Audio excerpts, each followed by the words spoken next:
बिस्मिल्लाहिर्रहमानिर्रहीम। अस्सलाम वालेकुम। मैं हूं बिशारत राजा, मेरे साथ मौजूद हैं सईद बलोच साहब। नाज़रीन, सबसे पहले हम आपको बताते हैं कि हमने सईद बलोच साहब गुज़श्ता व्लॉग में हमने जिक्र किया था गारंटर्स का, अशारतन कनाइत बताया था हमने कि 2 खलीजी ममालिक जो है वो इसमें गारंटर बनने को तैयार हैं। और जब हम व्लॉग कर चुके, हमारा व्लॉग पब्लिक हो चुका, तो उसके बाद छानबीन के बाद चीज़ें सामने आई और असद कैसर साहब की मुलाकात भी हुई, बड़ी हाई वोल्टेज मुलाकात हुई। और जिसको जो हुकूमती हल्के हैं वो भी इसको लेकर बड़े संजीदा हैं, और दूसरे जो साफ़ी हैं, जर्नलिस्ट हैं, जो मुतर्रक किरदार अदा कर, किरदार से मतलब मुतर्रक साफ़ी है, वो भी इसको लेकर बड़े संजीदा हैं और लेकर ये कह रहे हैं कि ये गैर मामूली मुलाकात हुई है। इसके साथ हमारी इस खबर की भी तस्दीक हुई है कि इमरान खान साहब को रहाई के हवाले से पेशकश की गई, और उनकी बहन हलीमा खानम ने आज ये बात ऑन रिकॉर्ड भी कह दी, खुद भी कह दी। उन्होंने कहा कि इमरान खान साहब को कहा गया जी कि हम आपको रिहा करने के लिए तैयार हैं, अगर आप आज कहें, कुछ भी ना कहें आप, हम आपको रिहा करने के लिए तैयार हैं। लेकिन उन्होंने कुछ कंडीशंस लगाई है खान साहब के सामने रखी है, वो कंडीशंस आपके सामने रखेंगे।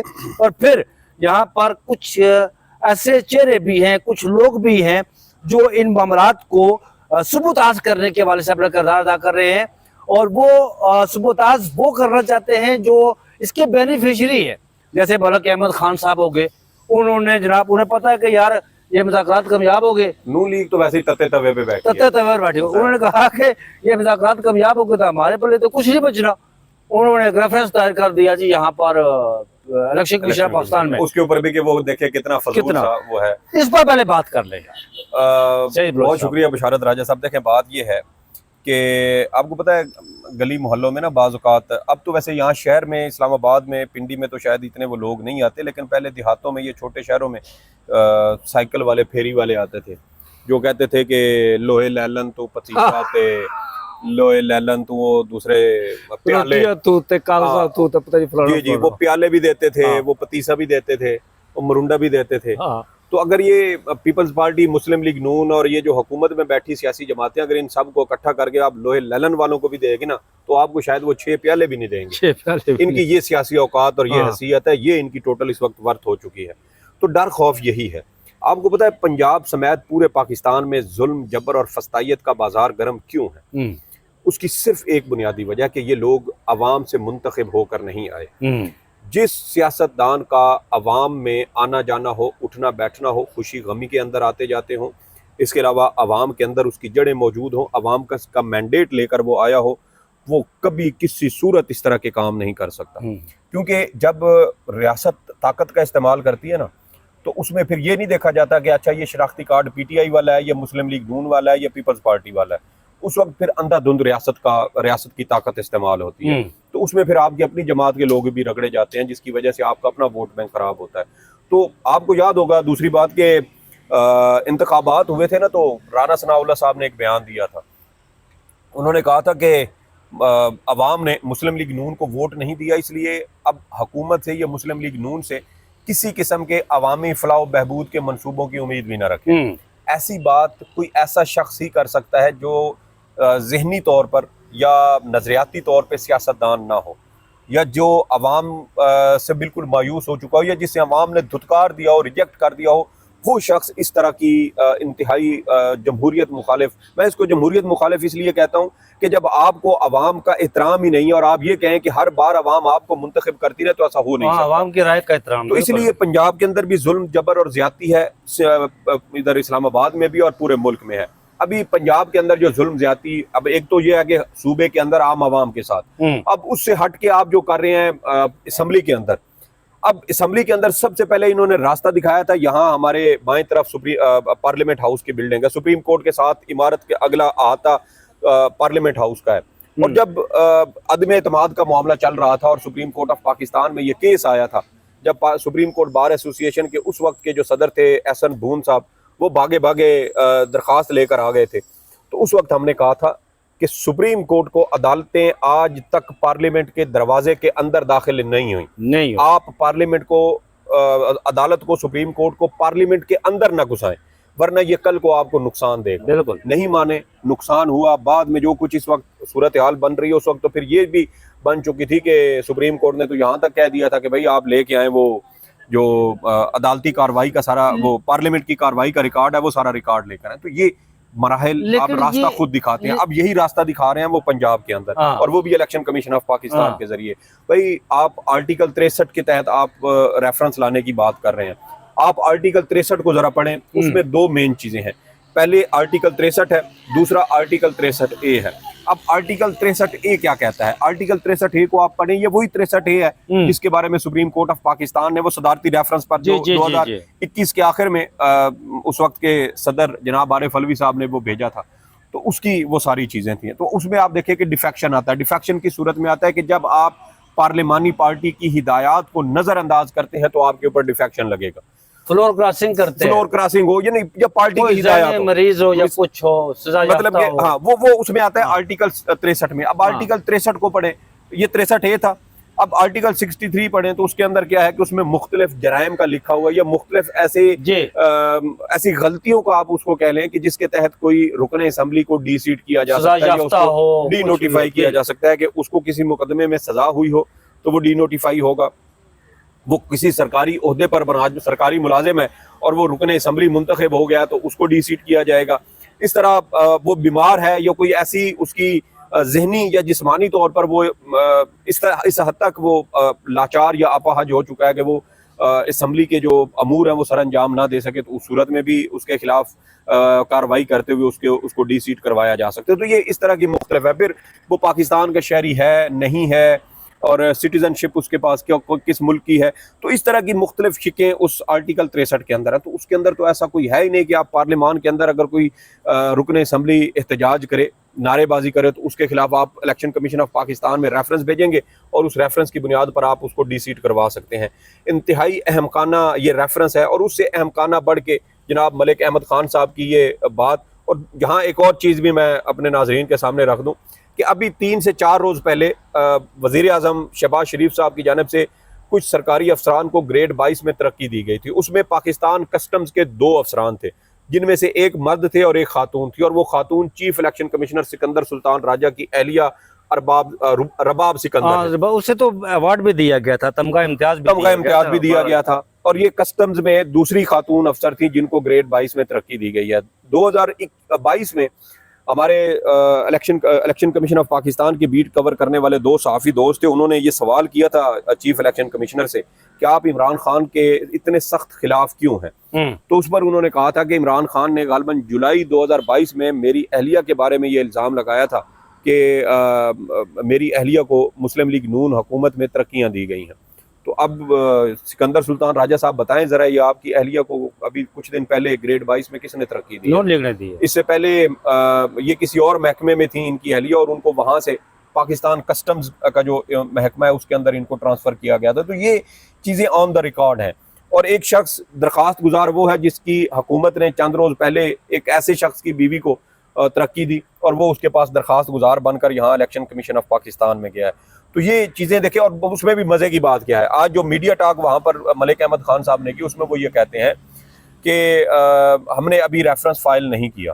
और फिर दूसरी एक और वीडियो है उसके अंदर कहते हैं कि रेफरेंस हम पहले ही यहाँ इलेक्शन कमीशन ऑफ पाकिस्तान में दायर। मलिक अहमद खान के हवाले से अगर आप बात कंप्लीट करें तो मैं फिर कुछ ये मेरे ख्याल में इंतहाई लायानी फजूल किस्म का ये रेफरेंस है। मकसद क्या है? सिर्फ कि हमारी जो पंजाब की ये मैं उनको कहता हूँ पंजाब की हद तक मरियम सफ्दर अमान इस वक्त सिविल मार्शल लॉ एडमिनिस्ट्रेटर बन चुकी हैं, क्योंकि जो जुल्म बर्बरियत अब वो अपोजिशन के साथ कर रही हैं।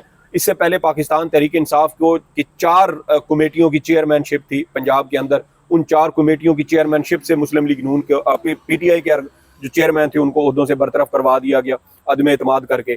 अब ये 26 अरकान की रुकनीत के हवाले से, इससे पहले उनकी रुकनीत मुअत्तल की, फिर 10,000 जुर्माना किया, अब इलेक्शन कमीशन ऑफ पाकिस्तान में उनके खिलाफ रेफरेंस भेज दिया। तो आप क्या करना चाहते हैं? एक तरफ आप कहते हैं कि हम मुल्क में जमहूरियत चाहते हैं, दूसरी जानिब आपके ये कारनामे हैं। तो मेरे ख्याल में मैं तो ये कहता हूँ कि ये जो रास्ते मुस्लिम लीग नून हुकूमत दिखा रही है, ये रास्ते जब इन रास्तों पर इनको खुद चलना पड़ेगा ना, तो इनको लग पता जाएगा कि पैरों के नीचे छाले पड़ते कैसे हैं और उनकी तकलीफ कितनी होती है। ये सिर्फ पलट यूं चुटकी बजने की देर है और बदलते देर हाँ लगती है। जी, मलिक अहमद खान, सैयद बलोच साहब, मलिक अहमद खान मुशर्रफ के पैदा करता है, सही। जनरल मुशर्रफ के। ये वो कसूर वाले हैं ना जिनका वो जी, जी, जी, बच्चों के वो कसूर जिनसी स्कैंडल वाले में कहीं नाम आया स्कैंडल था। में नाम आया था। और मुशर्रफ दौर में ये पंजाब कैबिनेट होते थे असम्बली में, मुशर्रफ दौर में चौधरी परवेज इलाही पंजाब के वज़ीर आला होते थे नाज़रीन, तो अफसर शाही होते थे स्पीकर पंजाब असम्बली। सही। उस वक्त ये हुआ कि ये नून लीग वाले जिन्होंने आज रेफरेंस दायर किया ना, ये बड़ी जल्दी बातें भूल जाते हैं ना। ये आज पावर में है, इख्तियार में है, तो ये बातें वो भूल गए कि उस दौर में ये क्या करते रहे। नून लीग वालों ने असम्बली में नारे लगाए जी, पंजाब असम्बली में, मुशर्रफ ने घोड़ा पाला, अफजल शाही चक जुमरे वाला। अच्छा। मुशर्रफ ने घोड़ा पाला, अफजल शाही चक जुमरे वाला। तो उस वक्त मुशर्रफ डिक्टेटर था, अमर था, उसने इन नून लीग वालों के खिलाफ कोई कार्रवाई नहीं की। मलिक अफजल शाही ने, उस वक्त मलिक अहमद खान साहब मलिक अफजल शाही के साथ बैठे हुए थे, उनके साथ थे, क्योंकि ये मुशर्रफ बे इस्लाम हुए थे, इक़्तिदार में आए थे जनाब। ये अच्छी इस्तेलाह है, ठीक है, इस्तेमाल की। मुशर्रफ बे इक़्तिदार। तो उस वक्त, तो आज ये पावर में है तो ये सारा कुछ कर रहे हैं। आपकी बात कि कल ये सारा कुछ इनके साथ होगा तो फिर क्या होगा। इत्तेज़ाज़ अहसन साहब कहते हैं ना कि मुस्लिम लीग नून जब इक़्तिदार में होती है तो ये गला पकड़ती है, हाँ। और जब मुश्किल में होती है तो पाँव ये पकड़ती है। पीर पगाड़ा ने भी कहा था, इनके बारे में बहुत पहले बात की थी। अब आते हैं जनाब उन अहम खबरों की तरफ। दो अहम खबरें। इससे पहले हमने आपको कहा था कि मुज़ाकरात हो रहे हैं, तो ये नहीं है कि मुज़ाकरात नहीं हो रहे, और बड़े संजीदा किस्म के मुज़ाकरात हो रहे हैं। दो ममालिक का आपको बताया था कि सऊदी अरब और यूएई का भी इसमें अब इसमें एंट्री उनकी हो चुकी है। अब से थोड़ी देर पहले असद कैसर साहब, जो पाकिस्तान तहरीक इंसाफ के सीनियर रहनुमा हैं, साबिक स्पीकर कौमी असम्बली भी हैं, उन्होंने सऊदी सफीर के साथ मुलाकात की थी। अब राजा साहब, सऊदी सफीर के साथ जो असद कैसर साहब की मुलाकात हुई है ना, ये कोई सादा मुलाकात नहीं है। जी, वो भी हम आपके साथ रखते हैं कि उस मुलाकात में क्या डिस्कशन हुई है।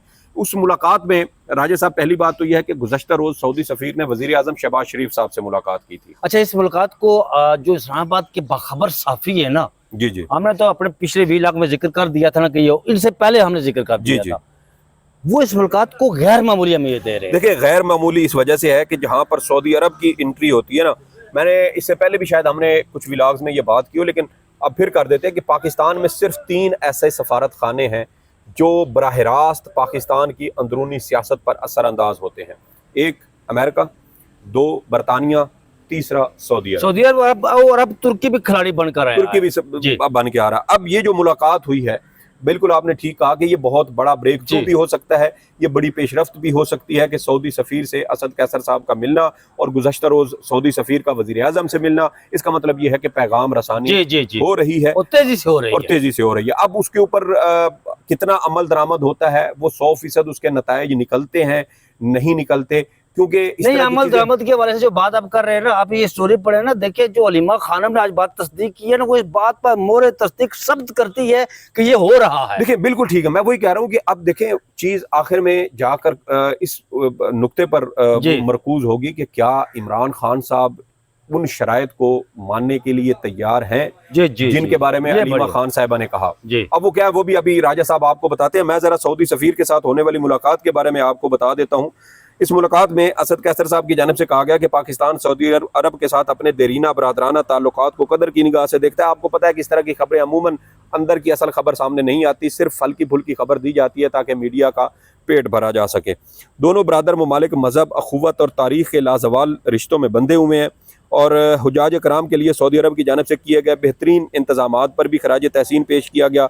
खादम हरमैन शरीफैन के लिए नेक तमन्नाओं का इजहार, पाकिस्तान के लिए फ़राग दिलाना इमदाद और सहूलत पर सऊदी क़यादत और आवाम का शुक्रिया अदा करते हैं। इसके अलावा शहज़ादा मोहम्मद बिन सलमान के विजन 2030 की भी सताइश की गई और असद कैसर ने कहा कि पाकिस्तान की आवाम सऊदी अरब से दिली वाबस्तगी और गहरी अकीदत रखते हैं।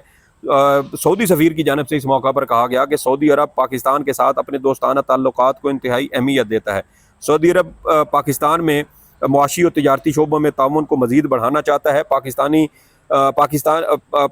सऊदी अरब की तामीर और तरक्की में अहम किरदार अदा कर रहे हैं, पाकिस्तान को अपना दूसरा घर समझते हैं। पाकिस्तानी खसूसन खैबर पख्तूनख्वा की आवाम और कबाइल ने जिस मोहब्बत और खलूस से इज्जत से नवाजा है उसको हमेशा याद रखा जाएगा। ये वो जैसे मैंने कहा कि ये सिर्फ मीडिया का पेट भरने के लिए ये खबर होती है। अब जो चीज़ें यहाँ पर सामने आ रही हैं और अनकरीब इसकी भी कुछ ना कुछ मजीद तफसीलात निकल आएंगी। अब असल चीज़ ये है कि आप सऊदी सफ़ीर के साथ होने वाली इस मुलाकात को जहन में रखें और उसके बाद अब अलीमा खानम साहिबा की जानिब से कुछ कंडीशंस बताई गई हैं, शराइत क्या रखी गई हैं इमरान खान साहब के साथ। इससे पहले आपको पता है गुज़श्ता साल मई में इमरान खान ने यह कहा था कि मुझे कहा गया कि आप 3 साल के लिए खामोश हो जाएं, पार्टी सियासत से पीछे हट जाएं, हुकूमत के खिलाफ बयानबाजी न करें। सीधा इमरान खान साहब को कह दिया गया ना कि हम आपको रिहा करने के लिए तैयार हैं। अब ये क्लिप भी चलाएं राजा साहब ताकि हमारे जो नाजरीन है वो भी देखें और उसके ऊपर फिर हम इसके आगे जाके मैं चलाता हूँ। ये अगर वो उस पर चल गया तो ठीक है, क्योंकि ये ट्विटर पर मैं इसको डाउनलोड नहीं कर सका।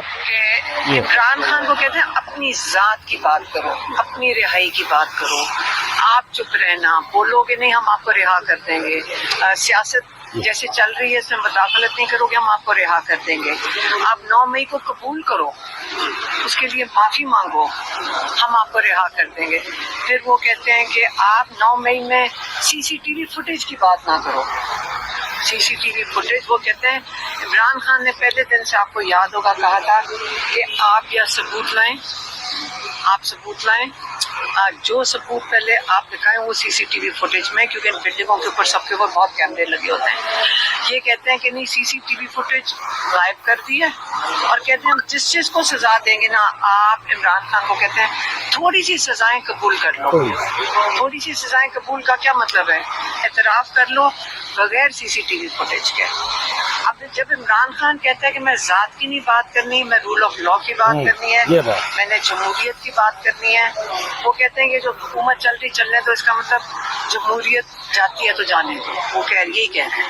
और इमरान खान अपने लोगों की और अपने मुल्क की बात करते हैं, वो कहते हैं अपनी जात की बात करो। ये फर्क है सिर्फ। और जब वो कहते हैं, और इमरान खान ने भी पीछे कह के भेजा था, हमारा काम है सिर्फ वो दोहराना जो इमरान खान ने कहा है।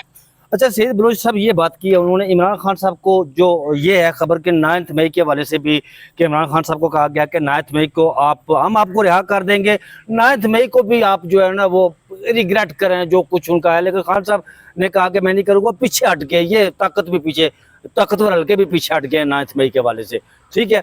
लेकिन वो ये कहते हैं कि आप इस सिस्टम, बस ये कह रहे हैं कि सिस्टम को 2-4 महीने चलने दो, 6 महीने चलने दो। इस बात की यहाँ पर मामला फंसा हुआ है। देखें बशारत, अब तो अलीमा खान ने तस्दीक कर दी है ना कि वो कहते हैं इमरान खान हम आपको रिहा करने के लिए तैयार है। जी देखिए, रिहा करने हाथ बंद कर कह रहे हैं यार। जी बिल्कुल यही बात है। रिहा करने के लिए यकीनन वो तैयार है, क्योंकि अब अमेरिका की जानिब से दबाव है ना, दबाव आ चुका। हमने बताया था आपको कि 5 बार उस मुलाकात में जिक्र हुआ और वो अमेरिकी सदर डोनाल्ड ट्रंप की जानिब से जिक्र हुआ।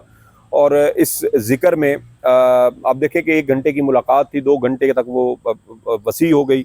उसमें ज़ाहिर बात है सिर्फ ये वाली चीज़ें तो डिस्कस नहीं हुई होंगी, सिक्योरिटी के मामला, चावल खाए होंगे वहाँ पर, वो स्ट्रेटजिक जो मामलात हैं उसके ऊपर काफ़ी सारी सैर हासिल गुफ्तगू हुई होगी। तो वो ज़रा सिक्योरिटी के मामलात हैं, हम उस तरफ नहीं जाते। ये जो सियासत से मुतल्लिका है इसके ऊपर हम बात करें तो ये कोई मामूली बात नहीं है कि अगर 5 बार जिक्र हुआ है। और ये जो सुहेल वड़ाइच ने कॉलम लिखा था, ये दर हकीकत उसी मामले को ठंडा करने की कोशिश थी। अब अलीमा खान साहबा ने भी अब तो खबरें बाहर आ रही हैं ना तस्दीक कर दी। अब यहाँ पर 2-3 चीजें हैं बशारत राजा साहब। मुझे यहाँ पर ये लगता है ना कि बेशक सऊदी अरब इसमें हो, लेकिन जो शराइत एस्टेब्लिशमेंट की जानिब से रखी जा रही हैं वो उन पर अमल दरामद मुमकिन नहीं है, वो काबिल अमल नहीं है। काबिल अमल क्यों नहीं है? मिसाल के तौर पे अब देखिए, वो अपनी बात करते हैं कि आप 9 मई की मजम्मत करें, उस पर माफी मांगे और आपको 9 मई के इल्जामात के तहत थोड़ी साजाएं देंगे, आप खान साहब को कबूल कर लें, बाकी लोगों उनको आप कबूल कर लें। अब सवाल ये पैदा होता है, और साथ ये भी कहते हैं कि आप 9 मई की सीसीटीवी फुटेज की बात ना करें, आप 9 मई वाकयात की आजादाना तहकीकात की बात ना करें। तो मुझे बताएं कि जब आजादाना तहकीकात हो नहीं, पीटीआई या उनके कारकुनान उसमें मुजरिम साबित हो नहीं, तो इमरान खान साहब कैसे? हाई कोर्ट में आज क्या हुआ यार? देखिए, इस्लामाबाद हाई कोर्ट में यही चीजें हमारे सामने खुलकर वो मुकम्मल सुप्रीम कोर्ट में भी खुलकर आई है, सुप्रीम कोर्ट में भी इसी तरह हो चुका है। तो ये चीजें हैं जो मेरे ख्याल में कहीं ना कहीं जाकर शायद ये डेडलॉक का शिकार हो जाए। हाँ, उसमें बसूरत दीगर के सऊदी अरब अपना किरदार अदा करे या दीगर जो गारंटर है। आपके तफसात दुरुस्त है, लेकिन आपकी बार मुझे लगता नहीं कि मामला कहीं डेडलॉक की तरफ जाए। देखिए, इसमें अगर फर्ज करें कि हम, ठीक है, 5-6 महीने की बात करें और फर्ज कर लें कि इमरान खान साहब रिहाई के 5-6 महीने तक खामोश भी हो जाए, तो उसके बदले में फिर इमरान खान साहब भी अपने तमाम सियासी कारकुनों की रिहाई, अपनी रिहाई, मुकदमात का खात्मा और इस तरह के जो दीगर ऐसे मामलात हैं जिसके तहत पीटीआई को क्रश किया गया, पार्टी को बिल्कुल कुचल के रख दिया गया, शख्सी आज़ादी नहीं है, जलसे जुलूस नहीं कर सकते, कोई सियासी सरगर्मी पीटीआई को करने की इजाज़त नहीं है, मैंडेट चोरी के ऊपर कहते हैं बात नहीं करेंगे, बुनियादी हकूक, इंसानी हकूक की खिलाफ वर्जियों का सिलसिला आज भी जारी है। इवन खैबर पख्तूनख्वा में पीटीआई की हुकूमत है, लेकिन वहाँ पर भी ये सिलसिला रुकने का नाम नहीं ले रहा। तो ये बहुत सारे मसाइल हैं जो अभी भी फैले हुए हैं। तो जब तक इन मसाइल को नहीं समेटेंगे, चीज़ें फिर बेहतर होती दिखाई देती नहीं है। तो इसलिए देखिए, सबसे बड़ी बात यह है कि जो हुकूमत है या एस्टेब्लिशमेंट है, पीछे उनको हटना पड़ेगा। बिल्कुल ऐसा ही, इमरान खान साहब पीछे हटे भी हैं, हटे हैं और उनको हटना पड़ेगा। उसके अलावा हल कोई नहीं है। इमरान खान साहब देने की पोजीशन में नहीं है, इमरान खान साहब लेने के उनके पास देने के लिए तो है कुछ भी ना। तो वो तो पूरी पार्टी दे चुके हैं, 2 साल अपनी जिंदगी के जेल में बैठे हुए हैं, वो और क्या देंगे। तो इसलिए लेट्स सी के क्या बनता है। लेकिन ये बात तय है कि बहुत बड़े स्टेक होल्डर, बहुत बड़े खिलाड़ी, इंटरनेशनल कूद पड़े हैं मैदान, अब इसमें कूद पड़े हैं, वो मैदान में आ चुके हैं। मुलाकातें, इंतहाई अहम मुलाकातें हो रही हैं, मजीद मुलाकातें भी होंगी, पैगाम रसानी भी होगी, चीज़ों को बेहतर करने की कोशिश भी की जाएगी। इस हवाले से इंशाल्लाह हम कोशिश करते रहेंगे कि चीज़ों को जायज़ा लेकर, खबरें खोज कर आप तक पहुँचाते रहें। अब इसमें हम सिर्फ आपको रिपोर्ट कर रहे हैं, ये चीज़ें कामयाब भी हो सकती हैं, ये चीज़ें नाकाम भी हो सकती हैं। हमने वीडियो की तो उसके नीचे हमारे बहुत सारे जो व्यूअर्स हैं उन्होंने आकर लिखा कि क्या ये बात ठीक है या एक बार ट्रक की बत्ती है। देखें, ये ट्रक की बत्ती भी हो सकती है। ये तो अब मुज़ाकरात जब आगे बढ़ेंगे तो हमें पता चलेगा कि ये संजीदा। लेकिन सऊदी अरब का इसमें आना, इसमें अमेरिका का आना, इसमें यूएई का आना, जैसे खबरें आ रही हैं, और अब तुर्की के हवाले से भी मैं आपको बताऊं कि तीसरे ताकतवर खिलाड़ी। और नाज़रीन, तुर्की के हवाले से मैं सईद बलोच साहब से पहले जिक्र कर रहा था कि तुर्की क्यों। आपको याद होगा कि पाक भारत जब जंग हुई थी तो पाकिस्तान का ज़ामन तुर्की बना था उस जंग में। आपके 400 के हवाले से भी काफी सारी इंफॉर्मेशन उन्होंने दी। जी, पाकिस्तान का ज़ामन तुर्की बना था और अमेरिका समझता है कि तैयब एर्दोगान के तलकात अच्छे हैं यहाँ, इमरान खान साहब के साथ और शरीफ। बल्कि इमरान जब तैयब एर्दोगान पहले भी यहाँ आए थे तो उन्होंने उस वक्त भी इमरान खान का जिक्र किया था। जी जी बिल्कुल, वो पार्लियामेंट में खिताब किया था, बिल्कुल जिक्र किया था उनका। तो लेट्स सी क्या पेशरफ्त होती है, इंशाल्लाह आपको अपडेट करते रहेंगे। तब तक सईद बलोच और बशारत राजा को इजाजत दें। अल्लाह हाफिज।